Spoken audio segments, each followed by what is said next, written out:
أدار يا الله سعي بقاء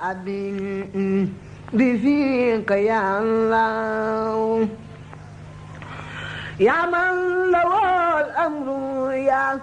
من لا شريك له وسوى ما للوعد لذيك يا الله وجاتك اليوم يا رمان منتجيا فوزي بما ستوفي دنياك يا الله أنت رئيم راسي أرجو برحمتي ألا ألاقي درا منك يا الله. صاحب الجلالة ملك المملكة المغربية أدام الله عزه والشعب المغربي ما أصابه جراء هذه الكارثة المفزعة. وبهذا الخصوص بعث صاحب الفضيلة الشيخ محمد بن منتخى الخليفة العام للطريقة المغربية هذا برئاسة ابن عمه الشيخ عبد الصمد ابن الشيخ شعيب مبكي ابن خادم رسول مؤسس الطريقة المغربية.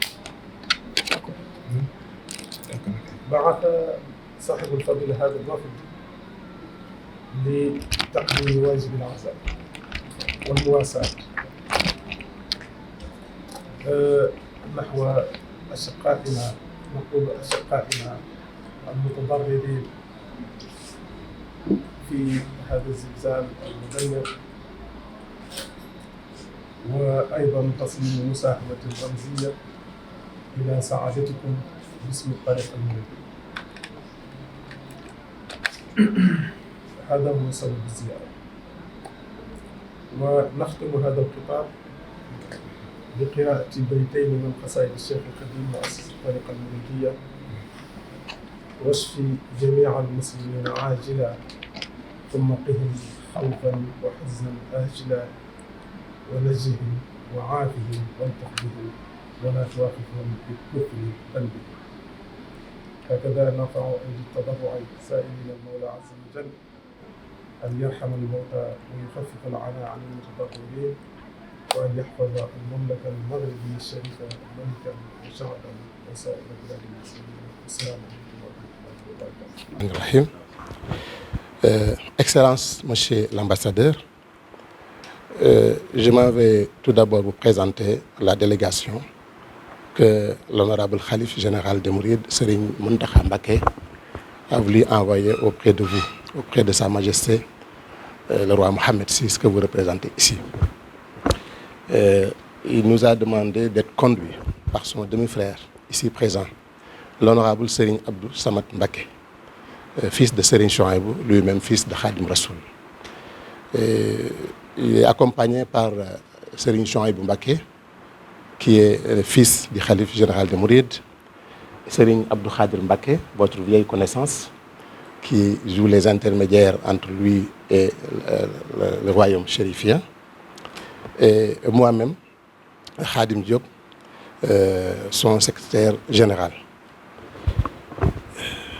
Donc, le Khalife général des Mourides, Excellence,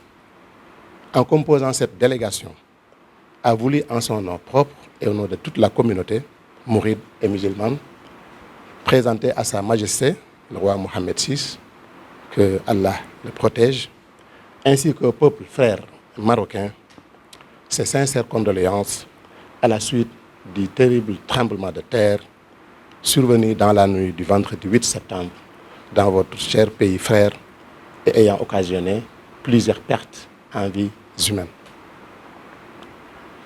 L'honorable Serigne Mountakha prie que Allah accueille tous ceux qui ont perdu la vie en son paradis Firdaus. Et il prie également qu'il aide le peuple chérifien, nos frères en islam, à surmonter cette épreuve très dure qui appelle de tous les musulmans leur solidarité à l'endroit du peuple marocain. Pour marquer sa solidarité agissante et celle de toute la communauté. Le Khalife envoie vers vous, Excellence Monsieur l'ambassadeur, cette forte délégation conduite, comme je viens de le dire, par son demi-frère ici présent, Serigne Abdoul Samad Mbacké, qui vient vous apporter réconfort moral, mais aussi un soutien symbolique d'un montant de 100 millions de francs CFA en guise d'assistance aux sinistrés qui sont nos frères en Allah. Il formule en même temps d'ardentes prières à l'endroit du peuple marocain afin qu'il se relève de cette épreuve et continue sa marche vers la prospérité sur le chemin tracé par les hommes de Dieu que nous avons en commun et grâce à qui nous sommes unis par la foi. Voilà les propos que le Khalife nous a chargés à travers Serigne Abdoul Samad Mbacké ici présent de transmettre à travers votre personne à Sa Majesté le roi Mohammed VI, en priant d'agréer nos salutations les plus respectueuses et les plus cordiales. Exprimer ma profonde gratitude pour ce geste très symbolique. D'abord, la venue de la délégation du haut niveau, du très haut niveau, donc y compris donc les membres de la famille du Cheikh Mountakha. Donc ça dénote vraiment de l'intérêt que son éminence porte au royaume chérifien et puis au lien particulier qui le lie à Sa Majesté le roi Mohammed VI, Amir al-Mouminin, que Dieu l'assiste. C'est encore un symbole de cette relation toute particulière qui a toujours lié la ville sacrée de Touba au royaume chérifien. Et ça, enfin, dénote de cette solidarité qui a toujours existé entre nous et qui est aussi un des piliers de l'islam. L'appartenance à l'islam, c'est aussi cette solidarité permanente, cette solidarité agissante entre musulmans là où ils sont. Donc je crois que cette démarche est à saluer. Est à saluer, bien qu'il soit tout à fait naturel dans nos relations quotidiennes, mais cette démarche donc est vraiment la bienvenue et elle est appréciée et nous sommes vraiment fiers de cette relation toute humaine, spirituelle, mais aussi de ce soin particulier que chacun apporte à l'autre. Donc vous êtes en train de nous dire que vous n'êtes pas seul, que nous sommes avec vous. Et je voudrais aussi dire que dès le début, son éminence s'est adressée à Sa Majesté le roi Mohammed VI, Amir al-Mouminin, en lui adressant, donc en lui envoyant une lettre de condoléances dès le début. Donc, et je crois que la boucle est bouclée, comme on dit, et les faits sont là. Et nous vous disons toute notre reconnaissance et toute notre considération. Et je vous demanderai de transmettre à son éminence vraiment les remerciements les plus chaleureux de Sa Majesté le roi Mohammed VI, Amir al-Mouminin, et aussi lui transmettre les salutations fraternelles de Sa Majesté le roi Mohammed VI, que Dieu l'assiste. Nous sommes, encore une fois, merci pour cet élan de solidarité admirable. Et Inch'Allah, qu'Allah protège nos deux pays, le Sénégal et le Maroc, et qu'Allah protège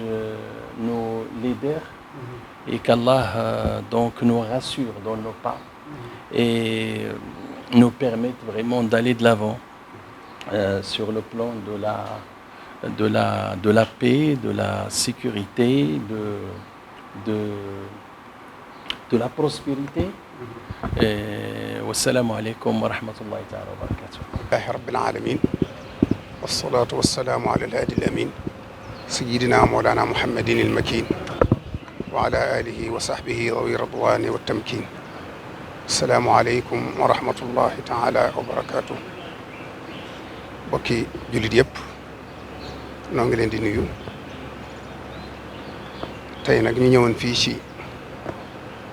ambassade Maroc ci ndigalul Cheikh Mouhamadul Mountakha mi fi toogee jataayub Cheikhul Khadim fekk fi ambassadeur bi ak ñi mu àndal ci liggéey bi ngir yëkkati njaalum sëriñ bi teg ko ci loxoom ak ndimbalam loo xam ne lu tuur la ci li mu yéene mu dem ci kilifa ak Maroc gépp ak njabootu Maroc gi nekk fii ci Sénégal ak ga nekk foofa njaal mu matale moo xam ne da koo jëmale ci réew moo xam ne ak Sénégal dañoo bokk di dëkkandoo di ay doomi ndey te yàgg lool te ànd bi rafet naka jekk mu waxoon ne nag nañ ñëw fekk ne jiitaloon na ay leetar yooyu njaal ba mu egsi woon ci ñoom waaye mu yebaloon ma ne naa ànd ak njaboot gii sëñ Chouaïb bu di doomam sëñ Abdul Xaadir sëñ Chouaïb bu Bass Anta Ñang ak sëñ Xaadim mii di jarbaatam tey secrétaire am ak mboolem délégation bi ñu ci ànd ngir ñu jëmmal ko fi ngir tiisu metti wi ak nattu bii nga xam ne ku ne xam na ne jullit nattu lay am waaye mbugal moom ci ñi gëmut yàlla la jëm kon nag li am nattu rek la mooy ñaan nag sun borom mu teggi nattu boobu te jàmmal leen te may leen tawfiq ak mucc di jaare ñëpp di nuyu bu baax a baax ambassadeur bi di rafetlu taxawaayam ak taxawaayu kilifaam gi mu fi nekkal noo ngi nuyu ñëpp di sant ñëpp wasalaamualeykum wa rahmatullahi wa barakaatu. بذاك يا باسط الأعمال لي بريدا فاذكر مباسطتي دارين يا الله بذاك يا باسط الأعمال لي بريدا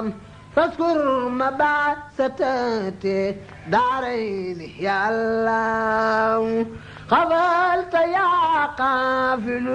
الأداء لي وما لو لخير نهري بقفل منك يا الله رضاك يا رافع الدارين مرتبتي